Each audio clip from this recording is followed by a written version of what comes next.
지극히 높은 주님의 낮이 성소로 들어갑니다. 세상의 신을 벗고서 주 보좌 앞에 엎드리리. 내 주를 향한 사랑과 그 신뢰가 사그러져 갈 때 하늘로부터 이곳에 장막이 덮이네. 이곳을 덮으소서. 이곳을 비추소서. 내 안에 무너졌던 모든 소망 다 회복하리니. 이곳을 지나소서. 이곳을 만지소서. 내 안에 죽어가는 모든 예배 다 살아나리라.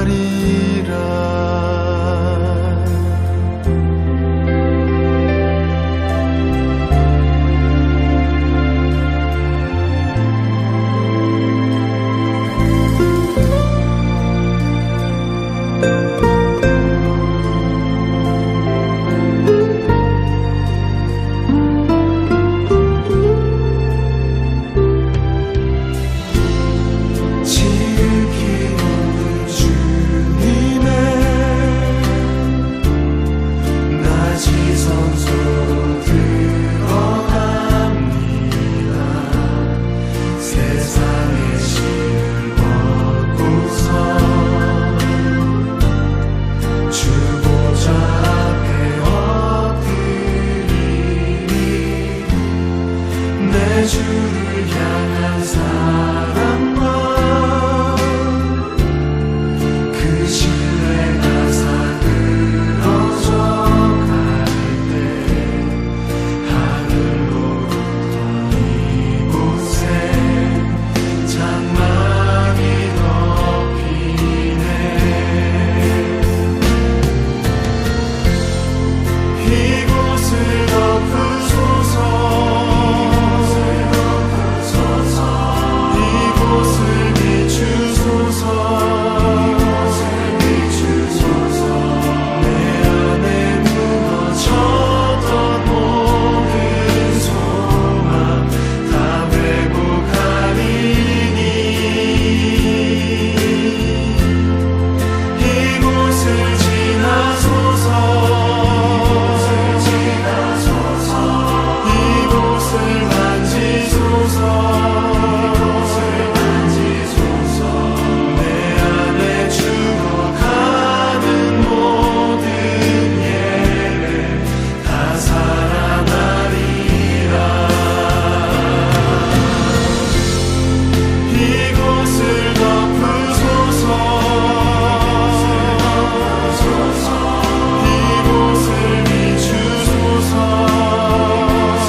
이곳을 지나소서.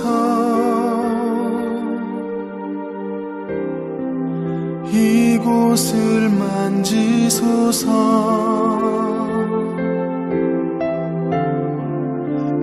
안에 죽어가는 모든 예배 다 살아나리라.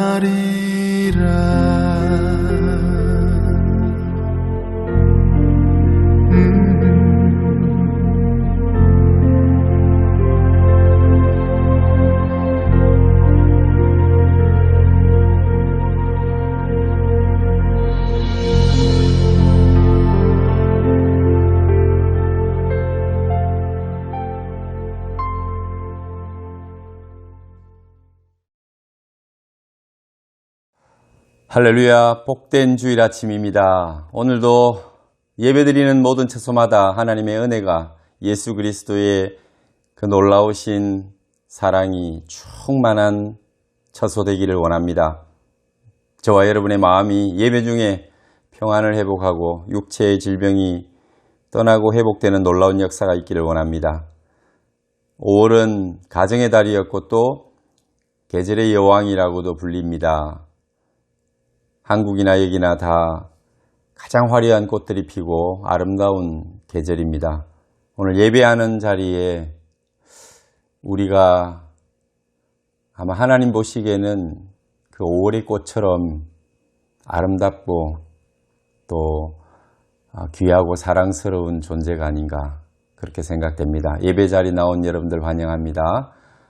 하나님 앞에 기도하며 또 예배 자리로 더 깊이 나아가겠습니다. 기도하시겠습니다. 여호와께 감사하고 그의 이름을 불러 아뢰며 그가 하는 일을 만민 중에 알게 할지어다. 그에게 노래하며 그를 찬양하며 그의 모든 기이한 일들을 말할지어다. 그의 거룩한 이름을 자랑하라. 여호와를 구하는 자들은 마음이 즐거울지로다. 여호와와 그의 능력을 구할지어다. 그의 얼굴을 항상 구할지어다. 하나님, 오늘도 우리에게 찾아오셔서 나의 하나님이 되어주시니 감사합니다. 연약할 수밖에 없는 저희들, 할 수 없는 죄인들을 찾아오시는 우리 하나님을 만나는 날이 되게 하여 주시고 오늘도 주님으로부터 죄사함과 평안을 회복하는 시간이 되게 하여 주옵소서. 부족하지만 저희들을 꽃보다도 더 아름다운 하나님의 자녀로 삼아주시고 그렇게 인정해 주시니 우리 주 예수 그리스도의 은혜만을 더욱 사모하며 나아갑니다. 감사합니다. 하나님으로 인하여 저희들 마음에 진정한 기쁨이 회복되게 하여 주옵소서. 예배할 때에 놀라운 기적이 일어나게 하여 주옵소서. 우리 구주 예수님 이름으로 기도하옵나이다. 아멘.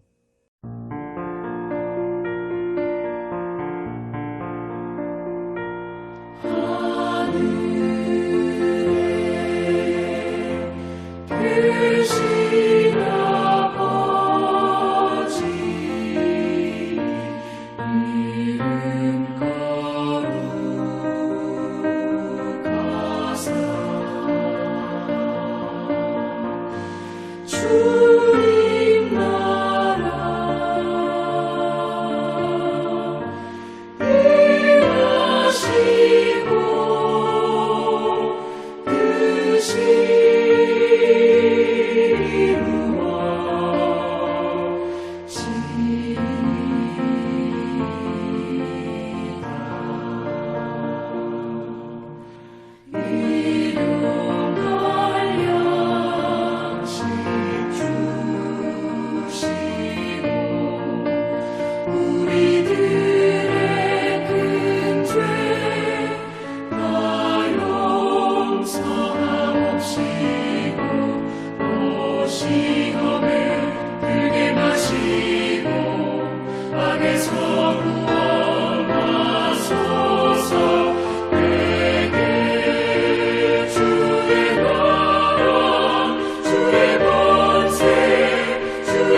사도신경으로 신앙을 고백드리겠습니다.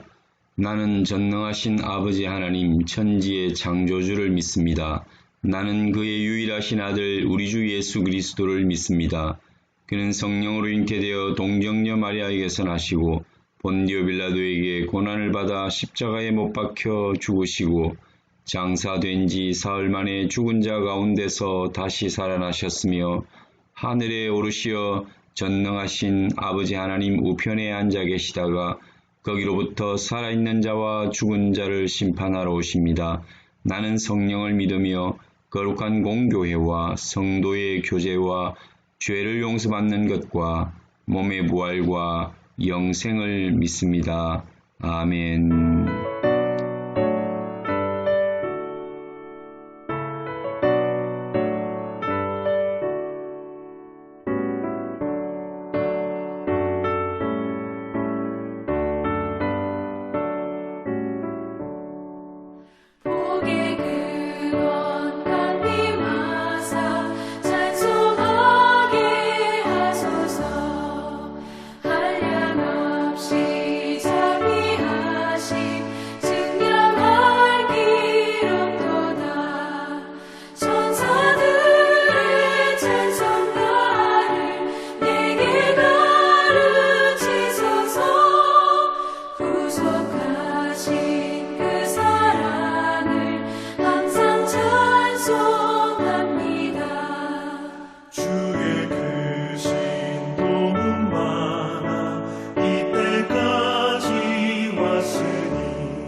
하나님의 말씀 봉독하겠습니다. 마가복음 15장 1절에서 15절 말씀입니다. 마가복음 15장 1절에서 15절 말씀. 새벽에 대제사장들이 즉시 장로들과 서기관들 곧 온 공회와 더불어 의논하고 예수를 결박하여 끌고 가서 빌라도에게 넘겨주니 빌라도가 묻되 내가 유대인의 왕이냐? 예수께서 대답하여 이르시되 내 말이 옳도다 하시매 대제사장들이 여러 가지로 고발하는지라 빌라도가 또 물어 이르되 아무 대답도 없느냐? 그들이 얼마나 많은 것으로 너를 고발하는가 보라 하되 예수께서 다시 아무 말씀으로도 대답하지 아니하시니 빌라도가 놀랍게 여기더라. 명절이 되면 백성들이 요구하는 대로 죄수 한 사람을 놓아주는 전례가 있더니 밀란을 꾸미고 그 밀란 중에 살인하고 체포된 자 중에 바라바라 하는 자가 있는지라 무리가 나아가서 전례대로 하여 주기를 요구한데 빌라도가 대답하여 이르되 너희는 내가 유대인의 왕을 너희에게 놓아주기를 원하느냐 하니 이는 그가 대제사장들이 시기로 예수를 넘겨준 줄 알미르라. 그러나 대제사장들이 무리를 충동하여 도리어 바라바를 놓아달라 하게 하니 빌라도가 또 대답하여 이르되 그러면 너희가 유대인의 왕이라 하는 이를 내가 어떻게 하랴. 그들이 다시 소리 지르되 그를 십자가에 못 박게 하소서.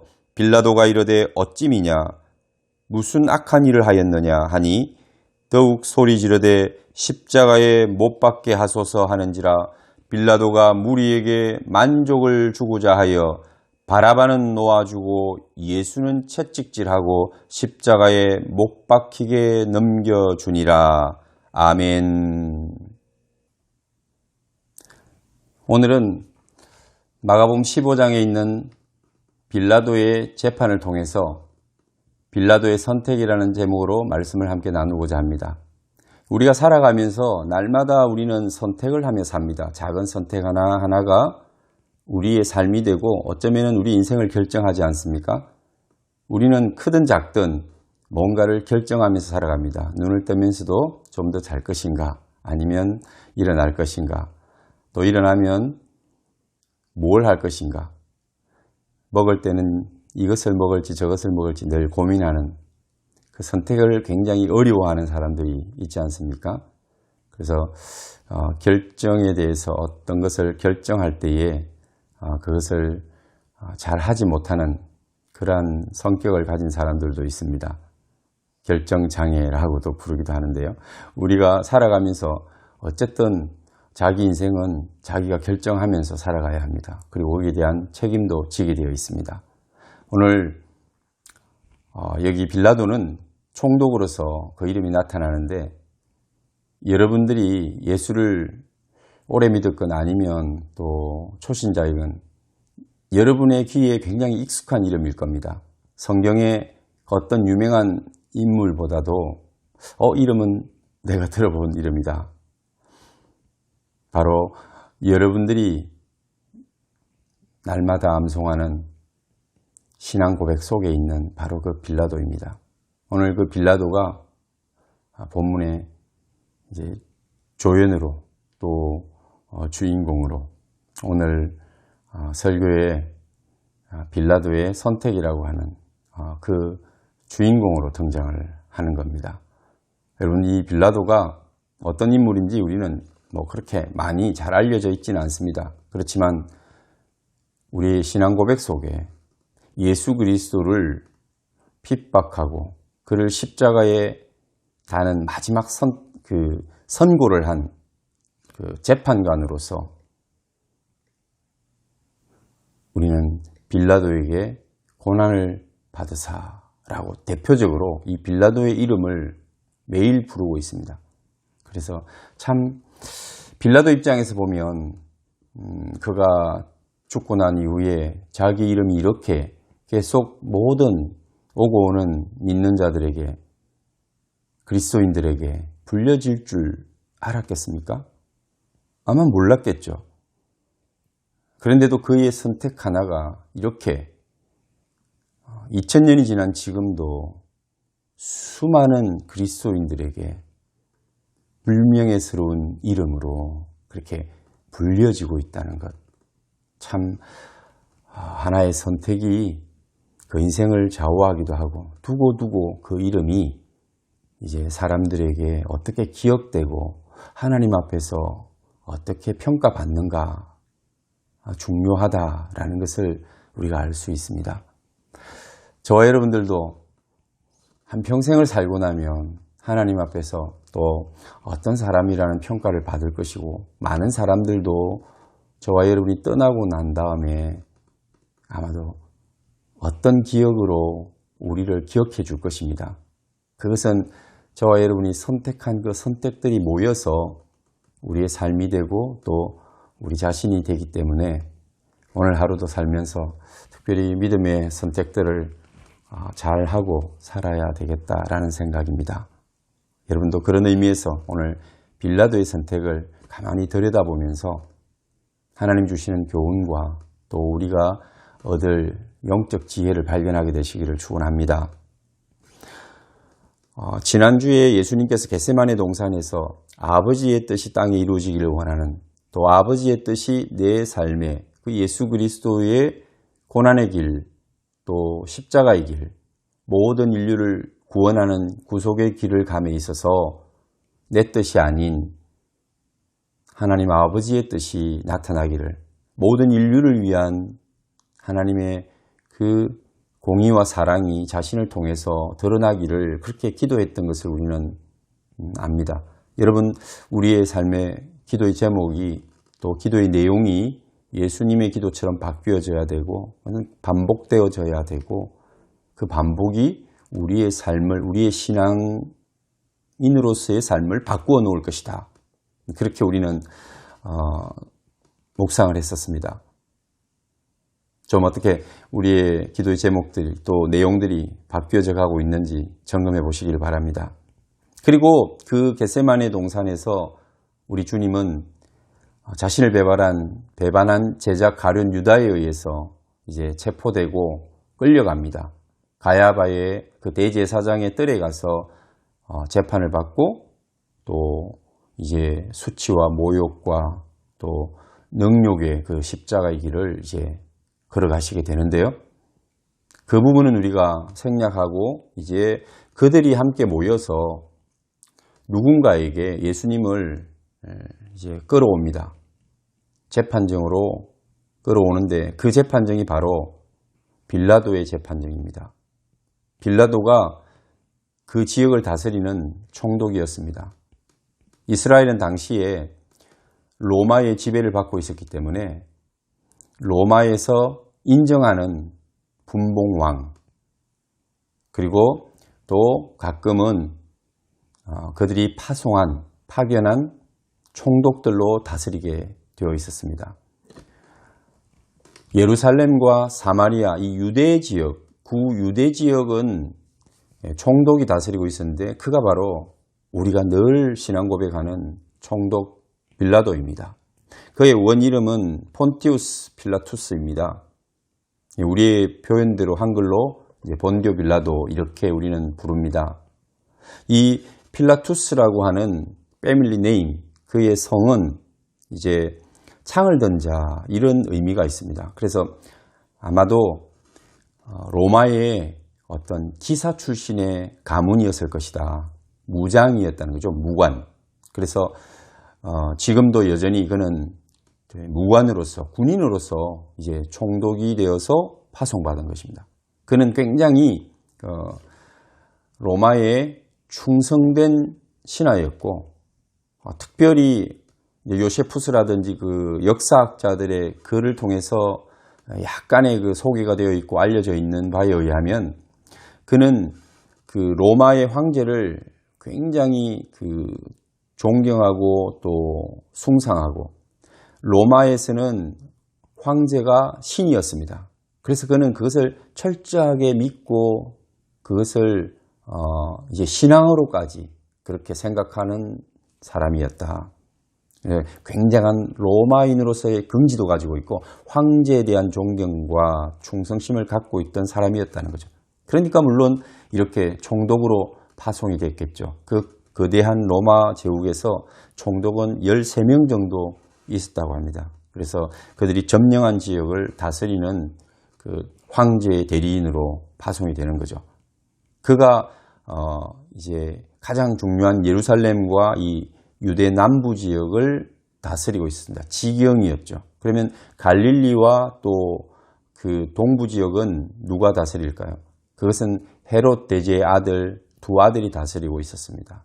우리가 잘 알고 있는 바와 같이 그 아그리빠 1세, 예수님이 여우라고 표현했던 갈릴리 지역을 다스리는 아그리빠, 그리고 그 갈릴리의 동북부 지역을 다스리는 필립.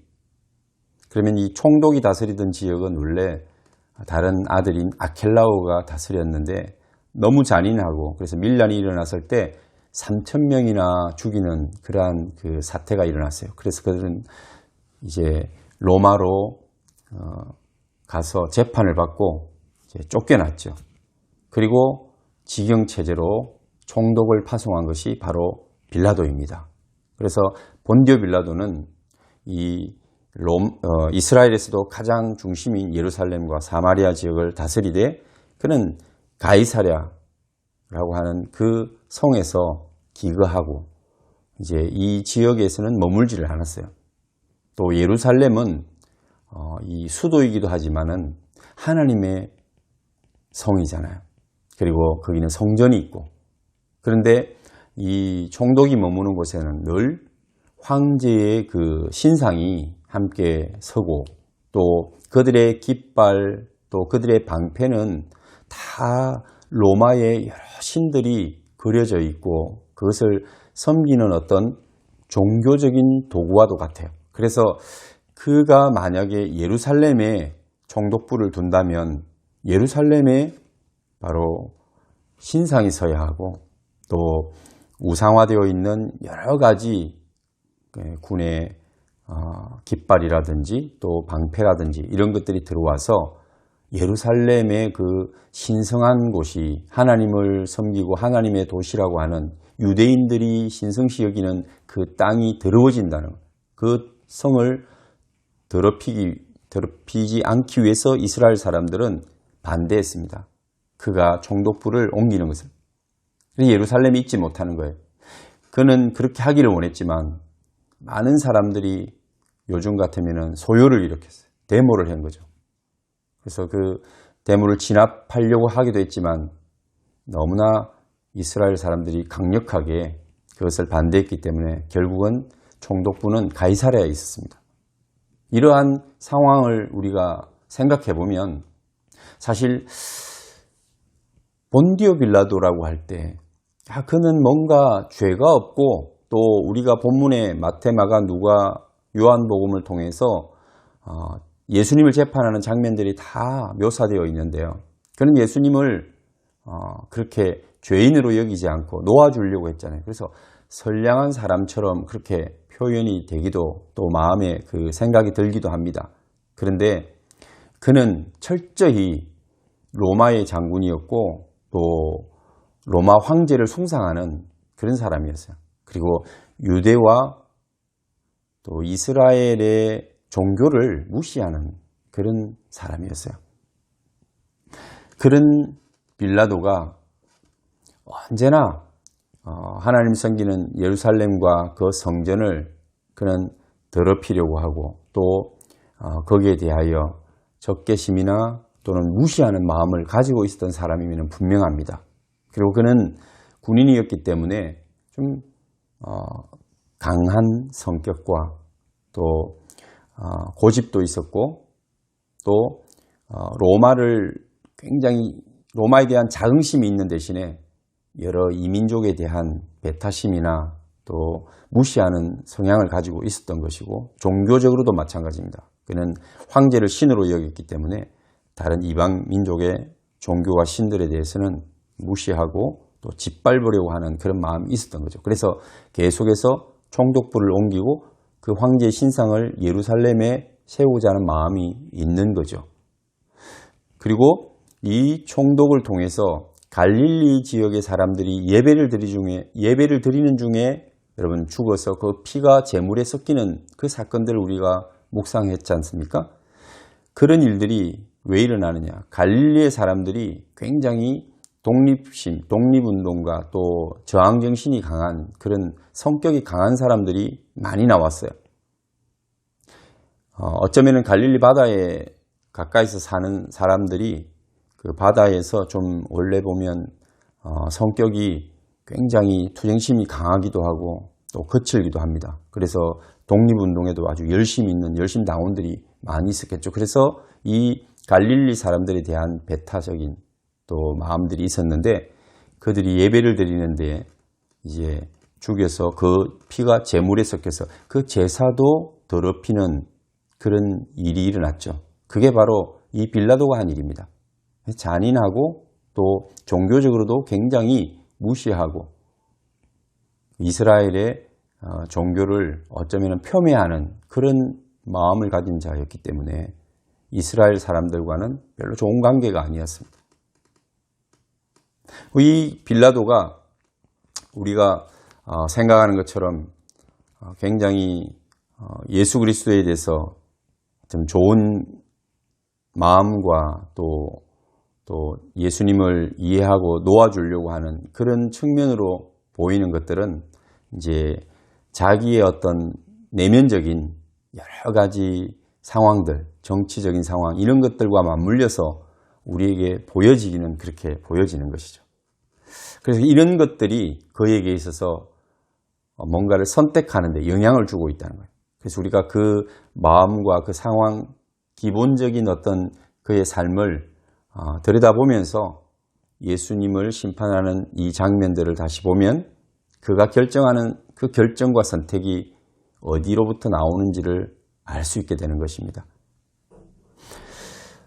오늘 그래서 이 빌라도에게 대제사장과 서기관들과 또 이스라엘의 그 공회원, 산헤드린 공회원들이죠. 이들이 예수님을 그 법정에서 결정하고 처단하지 못하고 데려온 이유가 뭘까요? 바로 뒤에도 나오고 그들의 입으로도 고백하지만 그들은 죽일 수가 없기 때문입니다. 사형을 언도할 수가 없어요. 다른 것들은 결정할 수 있습니다. 특별히 산헤드린 공회라고 하는 것은 어떻게 보면은 이스라엘 이 당시에 이 지역을 통치하고 운영해가는 자치기구입니다. 그는 늘 이 빌립보 가이사랴 빌립보에서 머무르면서 자치권을 주고 있었던 거죠. 총독으로서 모든 것을 관여하는 것이 아니라 산헤드린 공회에서 알아서 결정하라. 그러나 사람을 죽이는 일은 황제의 명을 받은 총독만이 할 수 있는 것이었습니다. 총독의 결정은 황제의 결정이죠. 그래서 이 생사여탈권만은 위임하지 않았습니다. 그런데 이 공회원들, 대제사장들, 서기관들, 이스라엘의 이 종교인들은 예수님의 피를 원하는 거죠. 그 생명을 원하는 거예요.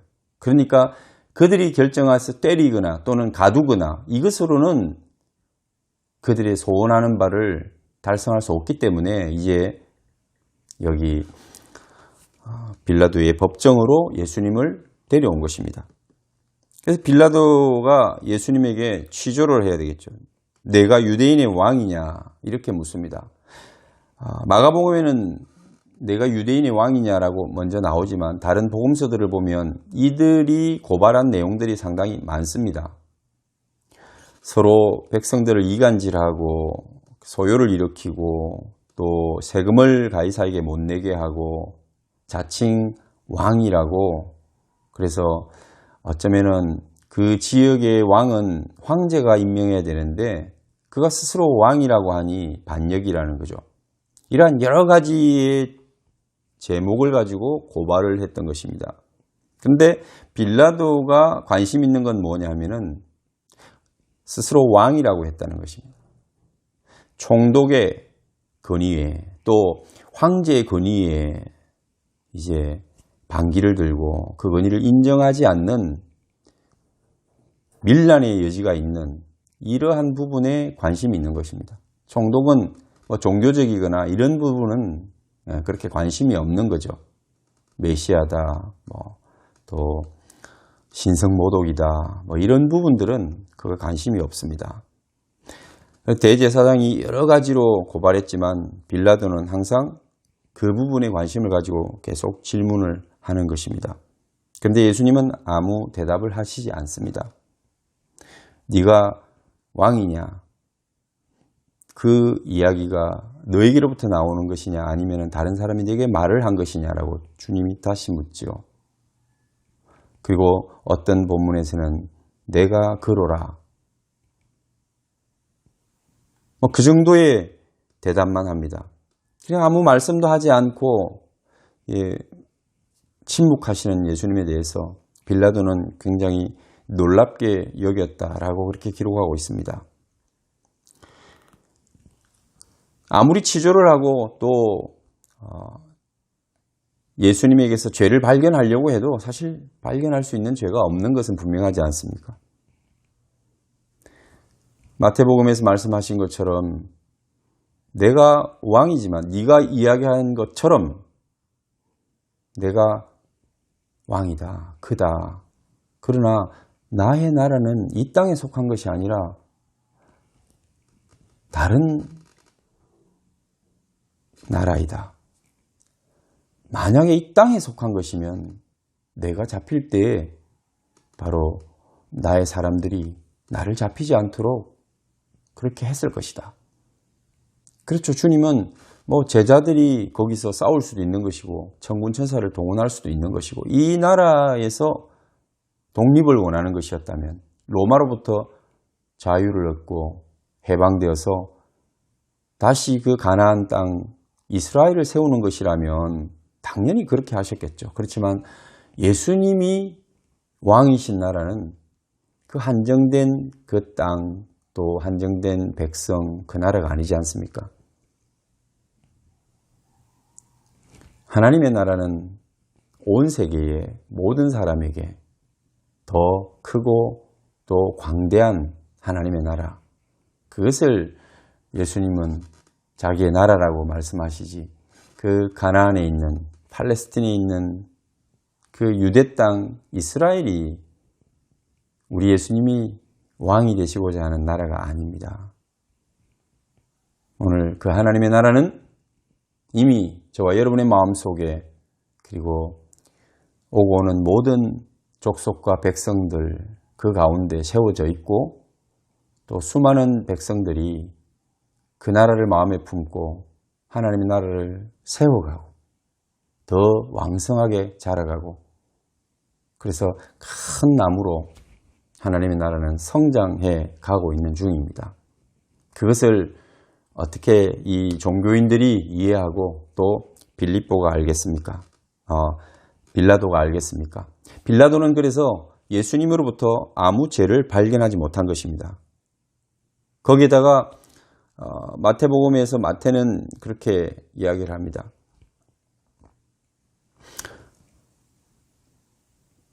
그의 아내가 지난밤에 꿈을 꿨는데 그 법정에 사람을 보내어서 그 사람과 연관되지 마라.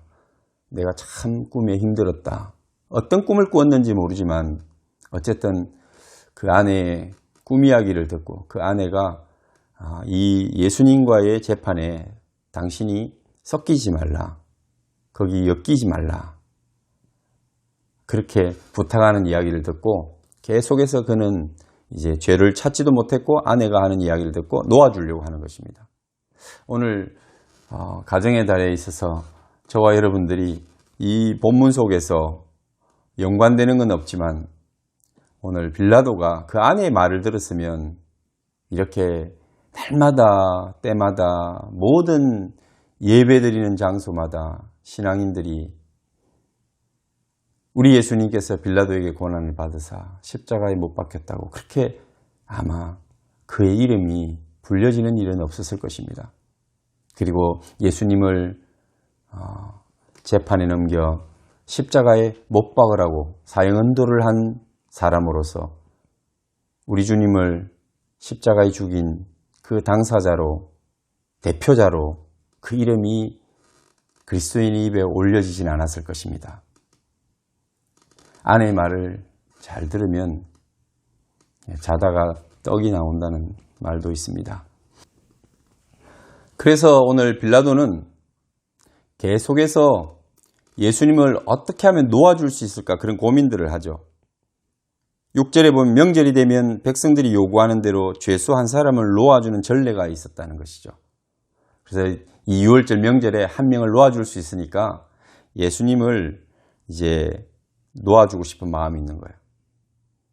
그런데 그 가운데에 밀란을 꾸미고 밀란 중에 살인하고 체포된 자 중에 바라바라는 자가 있었다. 그런데 무리가 나아가서 전례대로 놓아주기를 원하는 사람은 예수님이 아니라 바라바였습니다. 대제사장과 이 종교인들이 사람들을 충동해서 바라바를 놓아주게 하라고 그렇게 요구했습니다.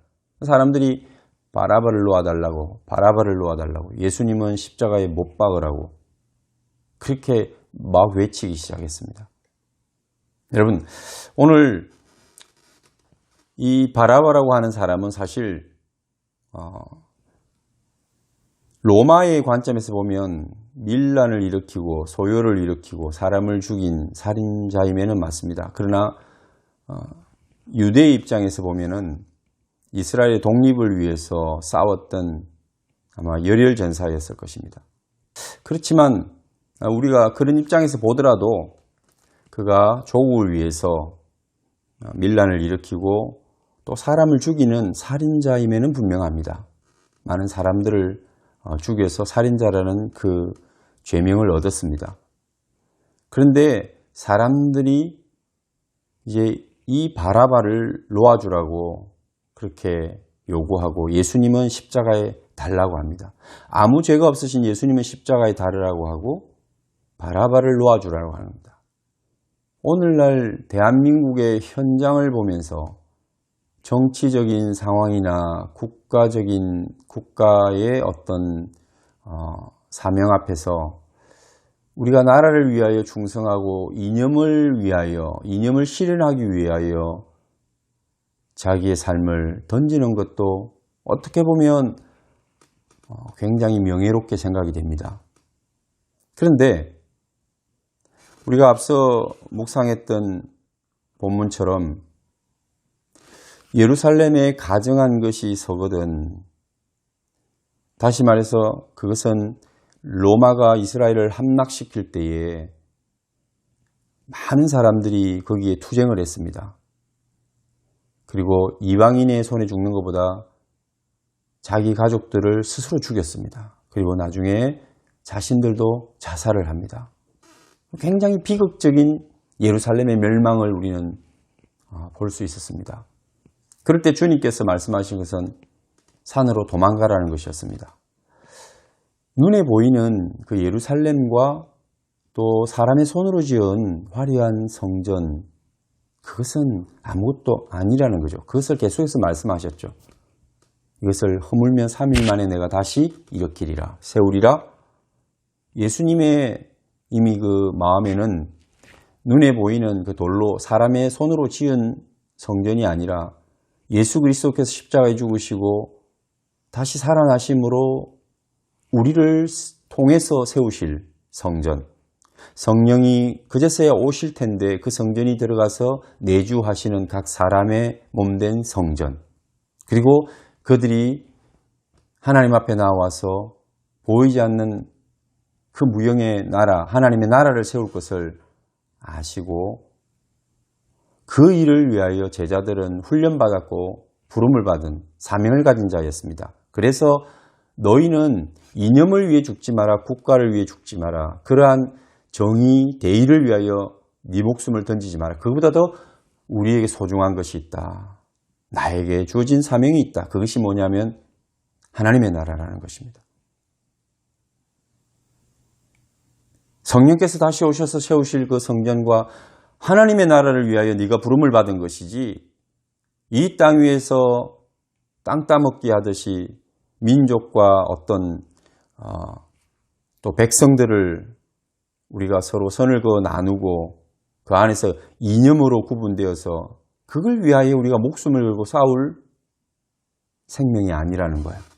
여러분, 이런 생각을 해보면 굉장히 우리가 현실적으로 이 땅에 살아가면서 정치적이거나 아니면은 어떤 국가론적인 문제, 이런 부분에서 그리스도인이 어떤 태도를 취할 것인가, 그에 대한 대답도 하나님 주시는 것 같아요. 여러분, 이념을 위해서 목숨 걸지 마세요. 어떤 정당을 위하여, 어떤 지역, 국가를 위하여, 그게 전부거나 최선은 아닙니다. 우리는 그걸 훨씬 뛰어넘어서 모든 인류를 위하여, 모든 열방을 위하여, 그 열방이 하나됨을, 그 하나님의 나라가 보이지 않게 임하여 세워져 가는 것을 꿈꾸고 기대하면서 살아야 되는 그런 사명을 받은 자입니다. 하나님의 나라를 세우기 위하여 사명을 받은 자이지, 어떤 이 땅 위에서 어떤 이념이나 지역이나 국가를 위해서, 민족주의를 위해서 우리가 부름을 받은 것은 아니다는 거예요.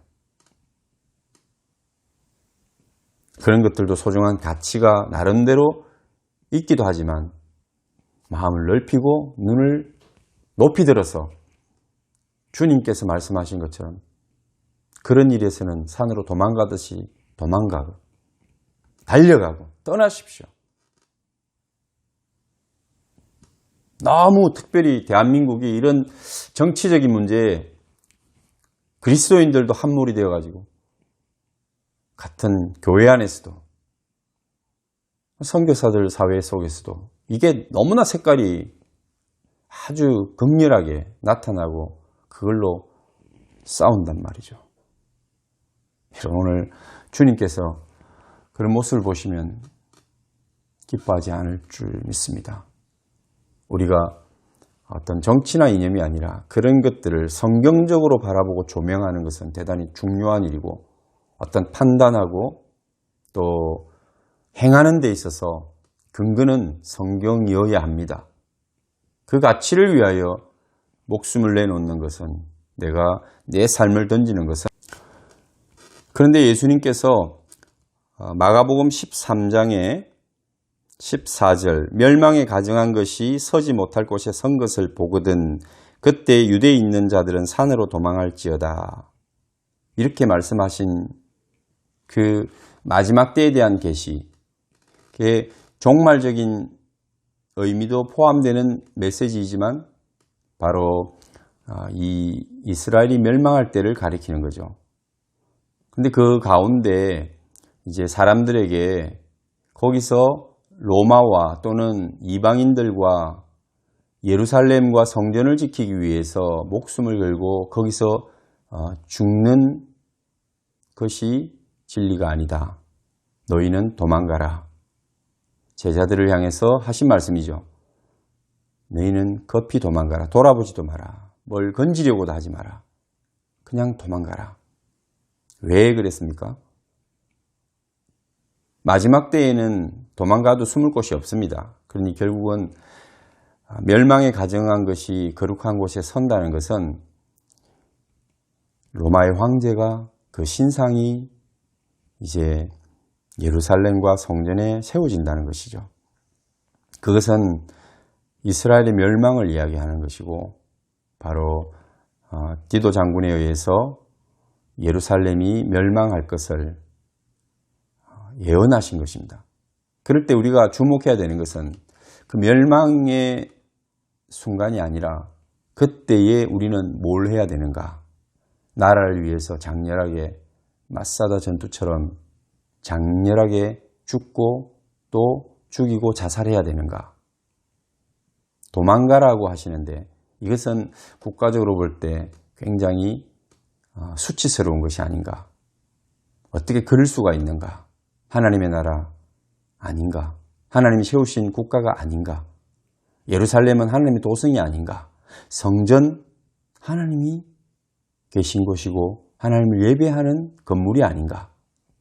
그럴 때 주님은 그 모든 눈에 보이는 것들을, 그 성전조차도 내가 무너뜨리고 3일 만에 다시 짓겠다고 했죠. 의미가 눈에 보이는 성전에서 눈에 보이지 않는 성전, 저와 여러분의 몸된 성전을 이야기하는, 하나님이 이제 우리 속에 들어오시면 그곳이 성전이 될 것이라는 말씀을 하시는 것이고, 그 일을 위해서 누가? 제자들이. 그 제자는 그 당시의 제자뿐만 아니라 저와 여러분들이 이 땅에 살아가면서 멸망에 가정한 것이 예루살렘의 거룩한 땅에, 또 우리가 살아가는 저와 여러분의 삶의 현장에 서게 될 때에 어떻게 해야 되는가? 그것으로부터 도망가라고 그러죠. 왜? 우리는 국가를 위하여, 정치를 위하여, 이념을 위하여 싸워야 되는 존재가 아니라는 것이죠. 그런 것들도 필요하고, 또 그런 것들로 인하여서 우리가 땀 흘리고 또 투쟁하고 그럴 때도 있겠지만, 우리의 목숨을 걸 일은 무엇이냐 하면 바로 복음입니다. 예수 그리스도께서 오셔서 진정한 성전을 회복시키고 하나님의 나라를 세우실 것이기 때문에 그 일을 위하여 내가 이 땅 위에 눈에 보이는 형상과 눈에 보이는 건물과 또 관습과 전통, 이러한 옛것에 내 인생을, 내 생명을 걸지 말라는 거예요. 그들은 그 전투에서 목숨을 걸고 싸웠고 이방인에게 죽는 것보다도 자신의 가족들을 자기들이 죽였습니다. 로마인이 죽은 사람보다도 유대인이 죽은 사람이 훨씬 많다고 합니다. 그리고 결국은 자신들도 자살하는 그런 비극적인 결말을 그들은 맞고 있습니다. 그때 주님은 그것을 위하여 죽을 인생이 아니라는 거예요. 그런 일들이 올 때 도망가라는 거죠.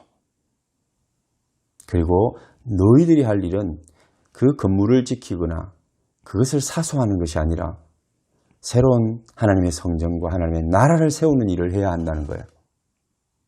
그러니 오늘 이 빌라도는 끊임없이 그 거룩한 땅에 어쩌면은 그 참남하고 또 하나님이 싫어하시는 가증한 것들을 세우려고 하는 자였어요. 그래서 심지어는 성전에 그의 방패를, 그 로마인의 방패, 많은 신들이 새겨져 있는, 우상이 새겨져 있는 그 방패를 걸어놨다고 해요. 그것도 황제에게 탄원하고 탄원해서 결국은 나중에 허락을 받아 철거했다는 거예요. 그만큼 이 빌라도는 로마의 어떤 그 자긍심과 또 황제 숭배 사상을 그 종교로 갖고 있으면서 이 유대를 굉장히 핍박했던, 종교를 핍박하고 그리고 그 성전의 거룩함을 훼손하려고 했던 사람입니다. 그런 중에 이제 이 바라바라고 하는 사람과 예수 그리스도 이 두 사람 중에 누구를 놓아줄 것인가? 하나님의 나라를 세워가는 어쩌면은 본질적인 문제요, 또 질적인 문제, 온전하고 순전한 나라를 위하여 내가 어쩌면 하나님 앞에 사명을 가지고 해야 될 일입니다.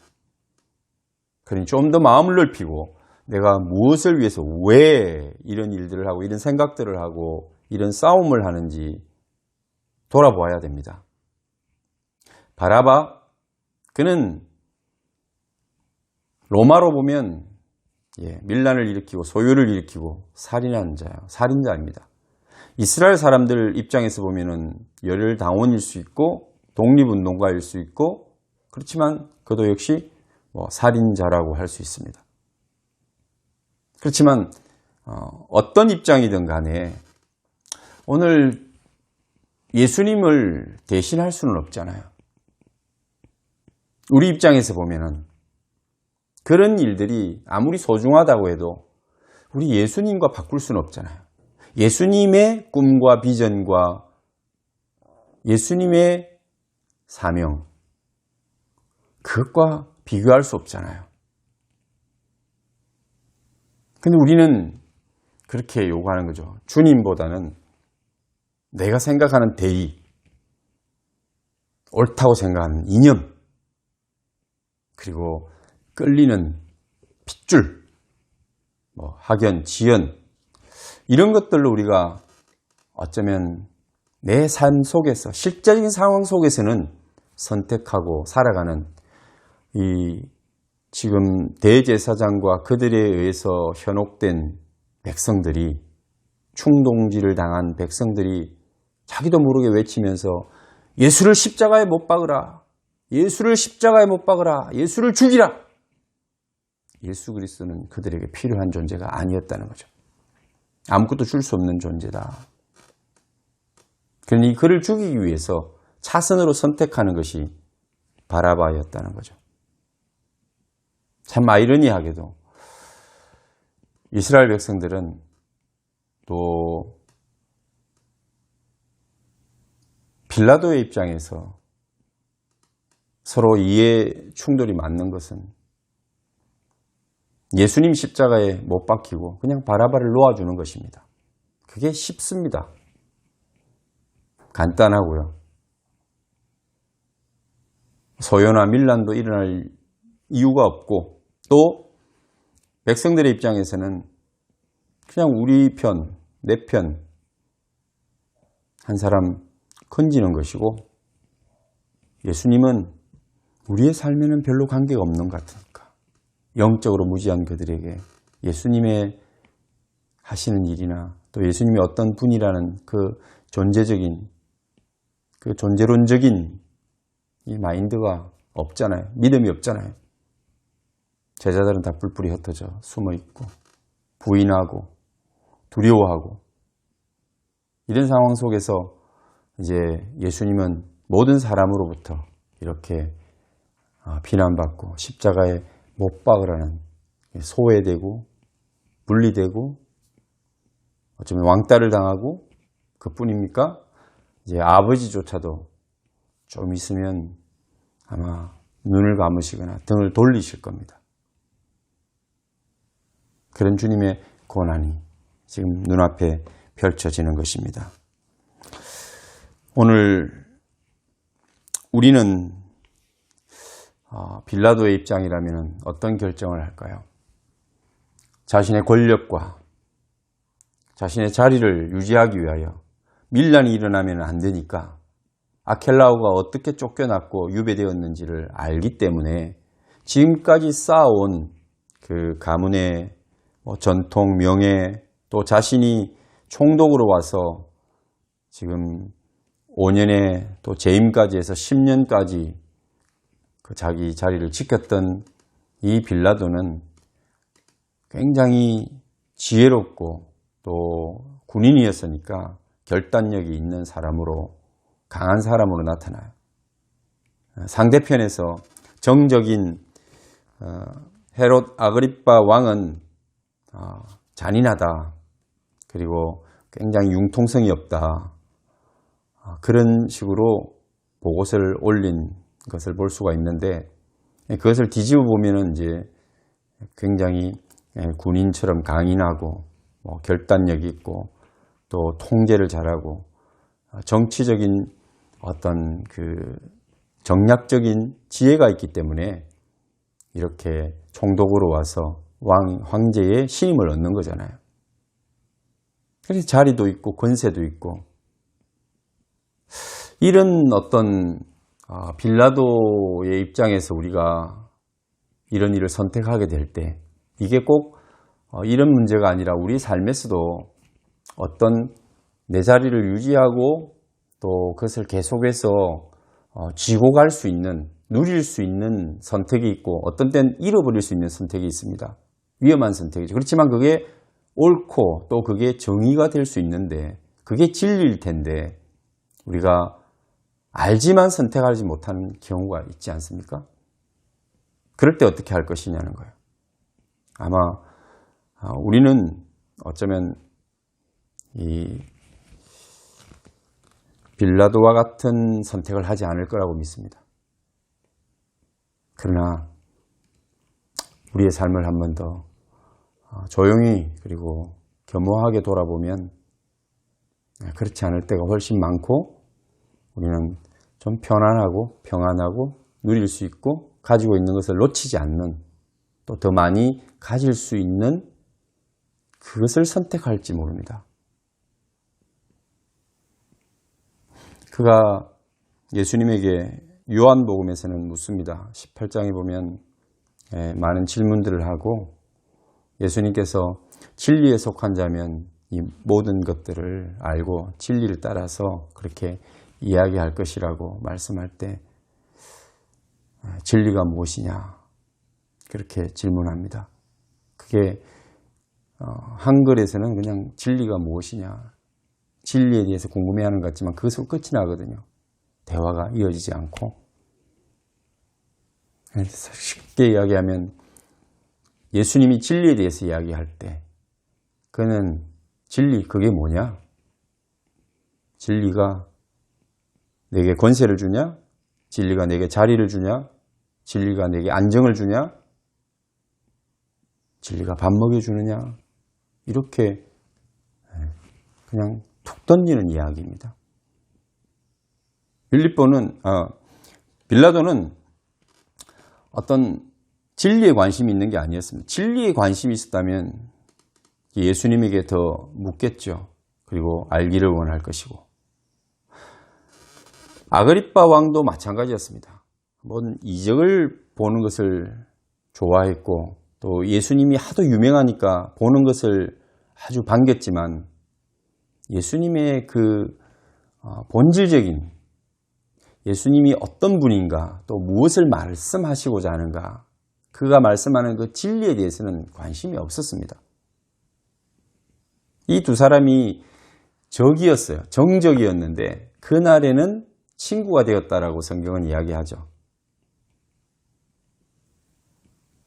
그만큼 세상에 살아가면서 어떤 서로가 상대방 또 어떤 적으로서 살아가면서도 진리에 대하여서는 친구가 되더라는 것입니다. 그 진리에 대해서 관심이 없고 무관심하고 또 반대하고 그 진리를 던져버리는 일에 있어서는 짓밟아버리는 일에 대해서는 친구가 될 수 있는 것이 이 세상입니다. 다양한 모양의 옷을 입고 가는 세상이라고 하는 그 화려함, 또 그 권세, 그 부요함, 이런 각자의 어떤 옷을 입고 모양을 가지고 살아가는데 우리가 세상 살아가면서도 그런 것들을 선택하지 않을까? 그런데 그것을 선택함으로 어떤 결과가 왔습니까? 빌라도는 이제 지금까지 2000년 동안 또 앞으로 오고 오는 마지막 때까지 예수 그리스도를 십자가에 못 박은 자로 빌라도에 의해서 고난을 받으사 이렇게 그 이름이 불려져서 가장 치욕적인 이름으로 부끄러운 이름으로 남게 됩니다. 그는 결국 10년을 마치고 돌아가서 나중에 요세푸스의 그 역사학자 요세푸스의 이야기에 의하면 자살한 걸로 그렇게 나타납니다. 어쨌든 그는 예수님을 내준 일에 대해서 굉장히 양심적인 가책을 느꼈고 그게 아니라고 생각하면서 자기가 생각하는 데 반해서 했기 때문에 어떤 군인이나 뭐 강직함이나 이런 것들이 있는 사람은 더더욱 그게 끊임없이 갈등으로 남을 수 있고 또 계속해서 하나님의 아들이요 또 어떤 하나님의 아들로서 그가 진리를 가지고 진리를 말씀하는 데 대해서 뭔가 부담을 가지고 있었던 것을 우리는 그 대화들을 통해서 볼 수가 있어요. 그래서 선택하진 않았지만 그가 선택했다면 어마어마하게 그 인생이 달라졌겠죠. 그는 구원 얻는 자로 구원받은 자로 어쩌면 백부장과 같은 로마의 그 백부장 같은 하나님이 인정하는 공의로운 사람으로 또 하나님을 잘 섬기고 많은 사람들을 사랑하는 삶을 살아내는 그런 인생을 살았을 것입니다. 근데 그 선택이 이제 그 인생을 바꾸어 놓은 것입니다. 그냥 그 멸망의 길로 계속 달려가게 했고 변하고 달라지고 또 구원 얻는 자리로 흑암에서 빛의 자리로 나아가지 못했던 것이죠. 사랑하는 성도 여러분, 말씀을 맺겠습니다. 오늘 우리도 살아가면서 그가 느꼈던 군중의 압력들이 이 세상의 압력이 될 수 있습니다. 많은 사람들이 우리에게 문의 압력을 하고 세상에 압력을 줄 수 있습니다. 막 밀란이 일어날 것 같고 소요가 일어날 것 같고 내 인생이 그냥 끝날 것 같은 그럴 때 우리가 선택을 두려움에 또 어쩌면 내 마음의 욕심을 따라서 선택하게 되는 겁니다. 그런 일에 대해서 여러분 무기력해지지 말고 굴복하지 말고 예수님을 선택할 수 있는가? 자기의 어떤 이념을 따라서 바라바라고 하는 존재를 선택하고 예수님과 바꿔버린 그 군중들처럼 그런 선택을 하지 않고 또 우리가 예수님을 선택할 수 있는가? 이런 선택의 문제가 저와 여러분에게도 계속해서 주어질 것이고 무엇을 선택하느냐에 따라서 우리가 그리스도인이 되느냐 아니냐 또 그리스도인으로서 어떤 풍성한 열매를 맺는 하나님 기뻐하시는 삶을 살아내느냐 아니면 굉장히 빈곤하고 열매 없는 삶을 살고 항상 하나님 앞에 기쁨이 되지 못하는 그러한 영적 가난한 존재로 살아가느냐 이런 선택에 아마 결과가 있을 것입니다. 지혜도 있고 여러 가지 역량도 있고 또 살아온 경험들과 하나님 주신 달란트가 있는데 그것을 잘 활용해서 하나님을 기쁘시게 하는 하나님을 정말 만족시키는 그런 선택을 하면서 살아갈 수 있는 저와 여러분 되기를 원합니다. 그것을 어떻게 쓰느냐, 결정하느냐 하는 것이 훨씬 더 소중하다는 것입니다. 이 말씀을 통해서 우리가 앞으로 수없는 결정을 할 때 정말 지혜롭고 또 진리를 따라 결정하는 저와 여러분 되기를 축원합니다. 기도하겠습니다. 하나님 아버지 감사합니다. 오늘 빌라도 총독이 우리 주 예수 그리스도 대신 바라바를 선택한 이스라엘 사람과 더불어 하나가 되고 그가 선택하지 말아야 될 것을 선택함으로써 영원히 그의 이름이 예수 그리스도를 핍박한 자로 남게 되는 오명을 갖게 됐다는 것. 우리의 삶에서도 기억하게 하여 주옵소서. 세상의 압력이나 또 유혹이나 또 우리의 어떤 평안함과 권력과 부요함을 선택함으로 우리 하나님을, 우리 예수 그리스도를 포기하지 않는 저희들이 되게 하여 주옵소서. 우리 구주 예수님 이름으로 기도하옵나이다. 아멘. 네, 준비하신 헌금 드리면서 또 이제 마지막 결단의 찬송 함께 부르겠습니다. 또 한 주간 승리하시고 6월을 시작할 때 이제 상반기의 마지막 달입니다.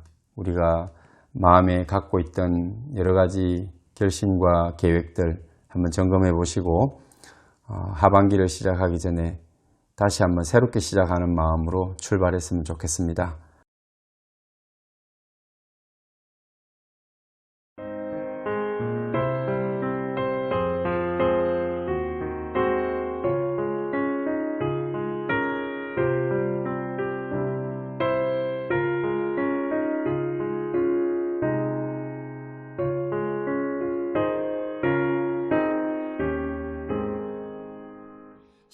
십자가를 질 수 있나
이런 일 다 할 수 있나 주가 물어보실 때 용감한 자 바울처럼 선뜻 대답하리라.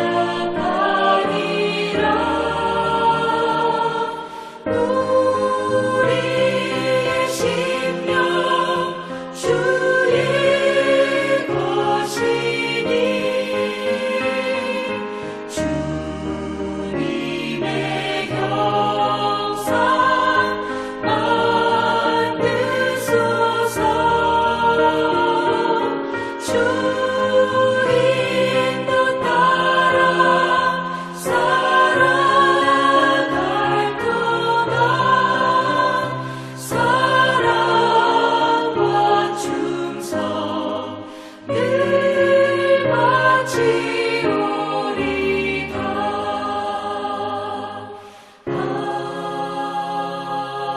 아멘.